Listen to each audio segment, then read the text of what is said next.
Hey everybody, Michelle here with iDaily Technology Consulting, and today I am going to show you how to add a calculated field in Business Insights Explorer.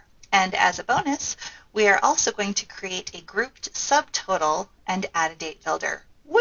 I know, you're so excited, so am I. So let's get started by looking at accounts receivable, and then Explore, and then the customer history invoices view. This will be the view that I'll use for this example.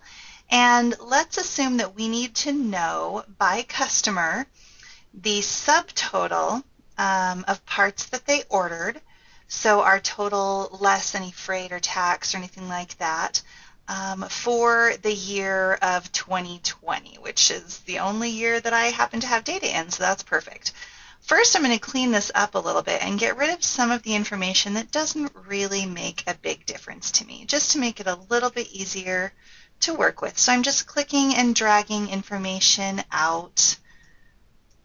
There we go. So here I have my invoice total, which shows me my taxable, non-taxable, freight, sales tax, less any discounts or deposits, but what I need to know is just what my taxable and non-taxable amounts are. So to create a calculated field, I'm going to right-click in my header, choose Column Settings, and then click on the field that says Calculated. And then from here, we're going to give it a total, we're going to give it a title. How about Subtotal? And then I'm going to come down into my tables and find the fields that I'm looking for. I happen to know that it is just going to be the non-taxable sales amount. So I double-click that to move it up, hit the plus sign, plus my taxable sales amount. And I've just hit the letter N and letter T on my keyboard to help navigate me through this list. So there we go. We've got our AR invoice history header non-taxable amount plus our AR invoice history header taxable sales amount. So you don't need to know any crazy syntax. It's all there for you. You can just navigate to the table and use the conditions that they've already given you. Go ahead and say OK. It automatically adds it to the list, and you can see it's in my grid as well. So as soon as I hit OK, it's going to populate, and there's our subtotal. So now I'm just going to move this over next to my invoice total, and let's find one that has both. Here we go. So here we can see that it is accurate. I've got a taxable total of $572.50 and a non-taxable total of $1,000, meaning my subtotal should indeed be $1,572.50. But I have forgotten to make this formatted the same, so I want it to be a dollar amount. So I'm going to right-click, choose Column Settings. I am going to come over here to my Format, and here you can see I can format it as a number, or in our case, we're going to do currency. And that just helps to format it. There we go. There's my dollar sign. So now that it looks all pretty, I want to group by customer. So to group, I'm going to click and drag my, let's use the customer name. My customer name. I'm going to drag it into this gray area. And you see those two green arrows there? That's how I know it's going to create a group. Let go of my mouse, and I instantly have groups. Now to create a subtotal for those, I can right-click in the gray area on one of the customer lines, and you see Group Summary Footer.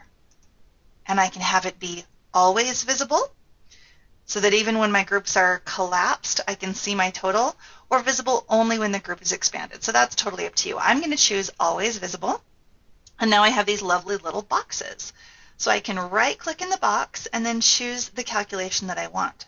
So I can choose a sum to sum my invoice total and my subtotal, but maybe I also want to know how many invoices I had. I can right-click and choose Count, and you can see here I have 9 invoices totaling $4,712, and the subtotal was $4,500. I'm going to go ahead and collapse all of these groups by right-clicking on the little minus sign there and choose Collapse All Groups. And I can still see my totals. Okay, now as promised, got a little bonus. We're going to filter by date.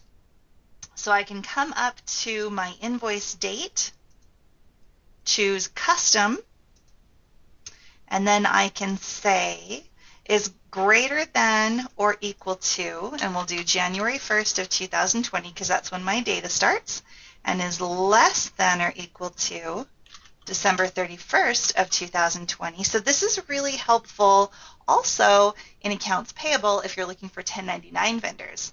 Watch for a video on that one coming soon. Go ahead and say OK. And now we have a date filter where if we'd had invoices that were outside of the 2020 year, we would be showing only those in 2020. Now additionally, if I want to modify that date, so here I've got some that are for March. What if we just want to see the May invoices? You can see down here, this is my filter. And I can turn it on or off by checking the box, or I can delete it altogether. I can also come over on the right side, choose the filter builder, and then change those dates.